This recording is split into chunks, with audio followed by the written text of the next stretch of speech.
Hey guys, what's going on? It's Josh here, and I'm bringing you the first video in my first series. I'm going to be doing an association on NBA 2K13. I'm going to be doing the fantasy draft. I'm not aiming to get the best team possible.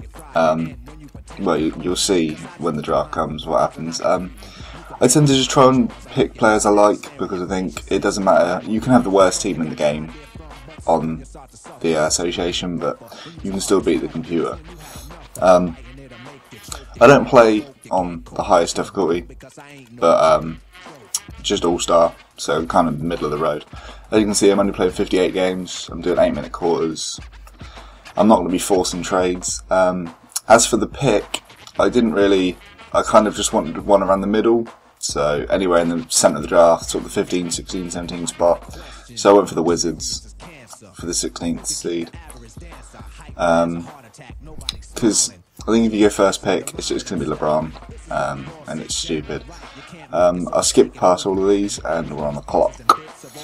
The first pick, normally when I try and do fantasy drafts, I start inside. Normally I have a pattern. I go inside, outside, inside, inside, outside. Because big men in this game are rare and hard, well, I'm not going to say hard to get, but there's very few good big men. Especially at the centre spot, they run out very, very quickly. But I don't pick a centre first, actually.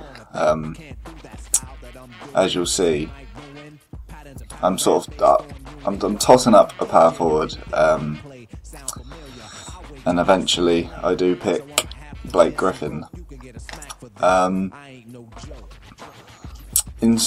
With the other picks there, you can obviously up Josh Smith. I didn't go Josh Smith because he's only got a 1-year contract, and as far as I'm aware, he probably will test free agency at the end of the year. But Marcus Aldridge, good on the game, but he's just not as explosive as Blake Griffin, so eventually I do go Blake Griffin, as you'll see. Anna took his salary into consideration, $7.23 million for the first year.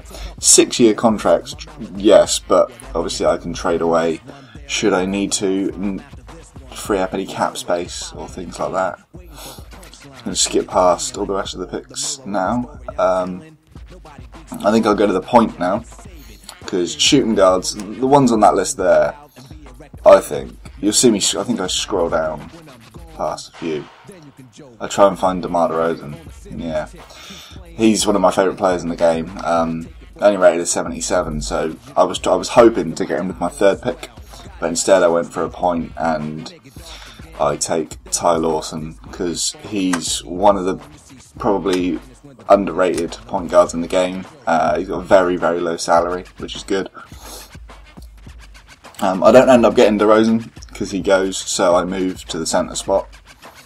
And I have a little toss-up of, when I was recording this, I was thinking to myself, I always use JaVale McGee because it's just goddamn hilarious. But I'm tossing it up between J.J. Hickson, McGee, Chandler, but Chandler's going to be on the decline.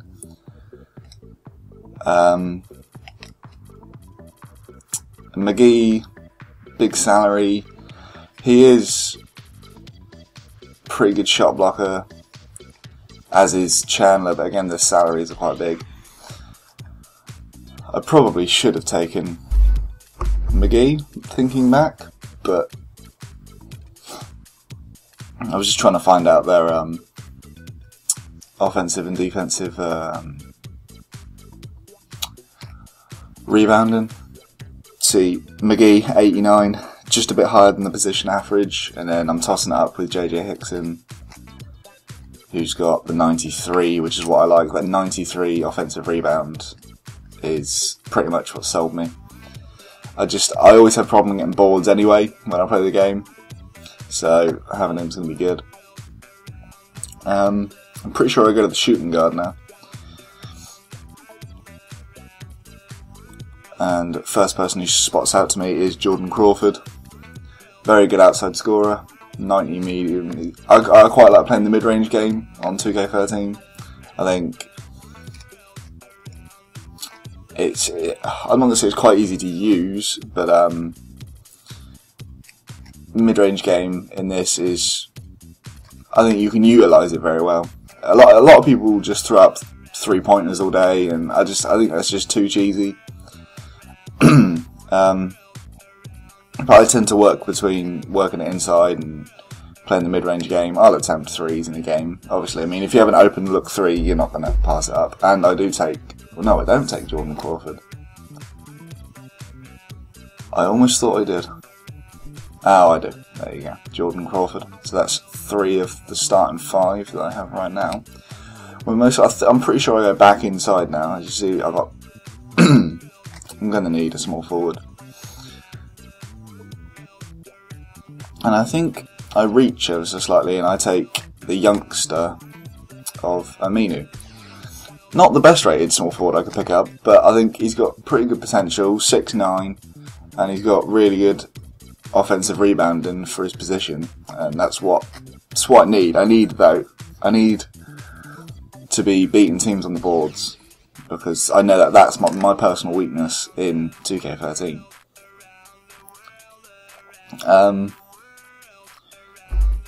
As for the actual NBA, there was a couple of crazy games a couple of nights ago. Steph Curry dropping 54 in the Garden was quite frankly something else. And amazingly didn't win the game. So yeah, I do take Aminu. Now we're into sort of sixth man territory. We want to look at who we can bring off the bench. Preferably we want point scorers off the bench, but at the same time, centres run out very quickly. And as you'll see, I do take a centre with my 6th pick.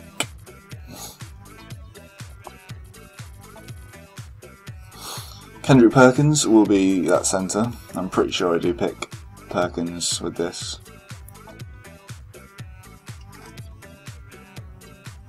Yeah, I do. Yeah, Perkins. Yeah, no, Steph Curry the other night in the Garden was incredible. I didn't watch the game, I watched the highlights. It's just, people go to the Garden, they just drop these performances in MSG and it's amazing. But 18 of 28, 11 from 13 in downtown, that really is some 2K13 stuff, that's serious. Anyway, we're going to go to the small forward position, because we arguably got the weakest pick of the first 5 in the small forward position, so I want to kind of strengthen it. Or maybe I go to the point. See, this is the problem with recording a commentary afterwards. I kind of can't forget what I picked. But I'm pretty sure I was eyeing up some point guards, youngster-wise. I have a look at Kendall Marshall, but he's really just not that good.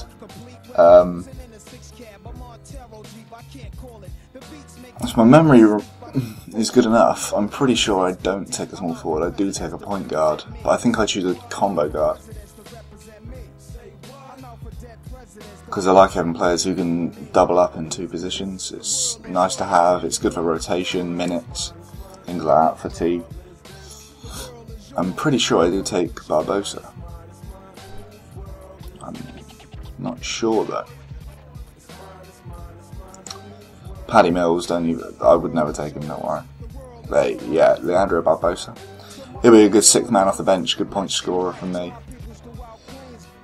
We're probably going to go back inside now. It would amaze me if I didn't. I have 2 centres, 2 points at this point, so I need a 2, and then I need forwards. Apparently I do pick the 2 first, and I know who I pick. Oh, maybe. I can't remember if I did go small forward first. I'm pretty sure I know who I took. I can't remember when I took him though. But as for the starting 5, you got Blake. He's going to be. Oh, I don't want to say. He probably will be the main point scorer on the team. Ty Lawson can put up points in a hurry, but he's very, very good on the ball. He's a better passer of the ball. Who's at the 2? I've already forgotten who I've got at the 2. Crawford. Crawford Again, yeah, if I can utilise a mid-range game. Oh, and I think Royce White. I take the youngster, Royce White. Okay, I'd completely forgotten about him. Yeah, Crawford. If I can get this mid-range game going, it'd be nice. I've kept my team quite young as well. I've got nobody over the age of 29. I know now, looking at these shooting guards, I know I take Sefolosha. I think he's very useful to have off the bench. He can score you a fair amount of points. He's on a decent contract. Or I don't, and I take Jared Cunningham instead. I've lost the plot, and I can't remember who I was picking. I'm pretty sure I do get Sefolosha at some point though. As for the small forward backup, I do take Honeycutt. I knew I'd take that. He's just kind of all-round Honeycutt. Pardon me. He's a small forward. Plays for the Rockets currently, I believe. He's just very all-round across the board. He's nothing special, but he's going to be a prospect off the bench. And that leaves me with now 2 deep in every position, and now I'm sort of filling the gaps. And I'm pretty sure I take Sefolosha. I'm absolutely sure of it. So 2 deep in every position now. I can kind of just fill in with players who I think will help the team out. And I know I take Sefolosha. Apologies. Again as well, Sefolosha can double up as a small forward, so it's also good. You can have players in 2 positions if need be. Helps with injuries well because I have injuries on.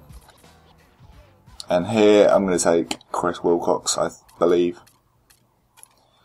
He's got a very good shot inside and close, which is hard to find in the power forward actually. He's pretty decent. His rebound is not the greatest, but he's 6'10", and if he can get position in, it'll be alright.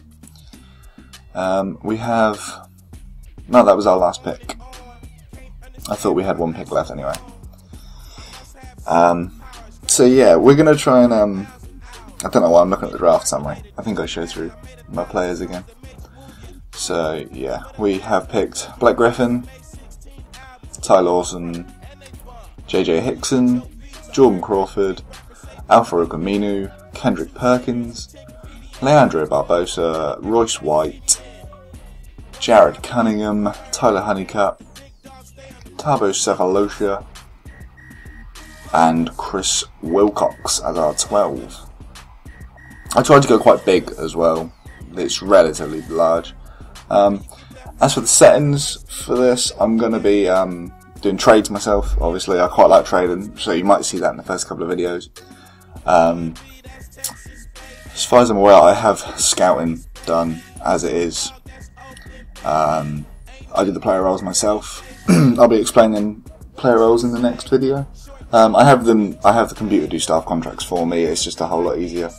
It's just something that I have to micromanage. What else is there? I'm just waiting for myself to scroll down.